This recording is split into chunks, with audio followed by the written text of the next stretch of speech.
What's up everybody, Booty Noodles here. I have been getting a lot of requests for a starter version of the Spark Charge artillery build, and so I put together a build planner as well as a loot filter that you can use to switch over to this build once you are at the point where you're able to get this gear here.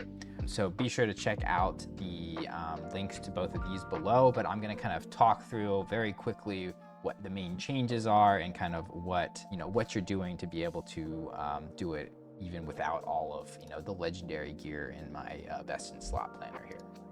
So again, you'll notice that there's not any legendary gear here other than the Fragment of the Enigma. The Fragment of the Enigma is very easy to find with legendary potential on it, so this should be pretty achievable for you. And ideally you get 2 legendary potential and get both prefixes. But the most notable things apart from that are going to be your relic and the wand. We're not using a Mad Alchemist ladle. You should be fine with just a normal Dragonhorn wand or even a crystal wand.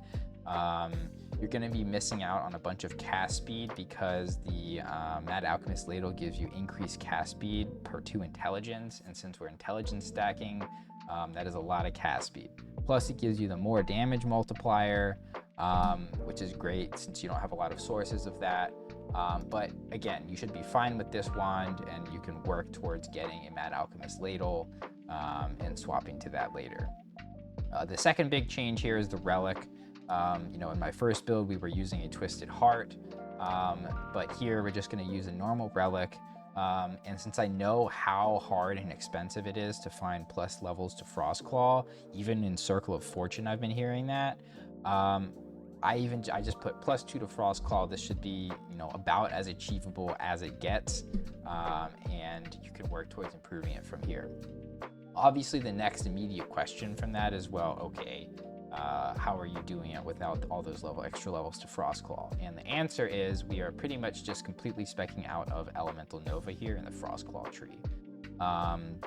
So you can get away with just using Frostclaw and applying spark charges with Frostclaw, especially in early corruption. You don't need the Elemental Novas, and then once you do get enough points to come over and take this node and some points in this node, you'll notice that your clear and your damage do improve a lot, but you should be just fine without it, especially in low corruption. So yeah, those are like the main changes. Obviously you're still trying to get intelligence on everything you can get intelligence on. You do need the prismatic gaze because you need that extra flat crit chance, and again, getting a bunch of spell crit chance on your amulet is going to be important as well. And for a Circle of Fortune, probably finding these mana efficiency idols might be the toughest thing for you here. But apart from that, I mean, this is all relatively straightforward gear. If you want to try and swap before, you could try going for no exalted affixes, just tier 5 intelligence on everything. But the minimum for this build, you definitely need the Fragment of the Enigma, and it's not going to feel good without the extra crit that you're going to be getting from the Prismatic Gaze. And obviously you need some plus level to Frostclaw on your relic. But with just that, you get that relic, you get the Fragment of the Enigma, you get the Prismatic Gaze, you should be good to go for this build.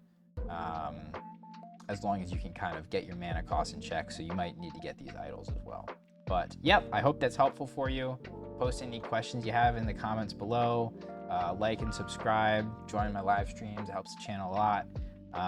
And yeah, I'll see you around.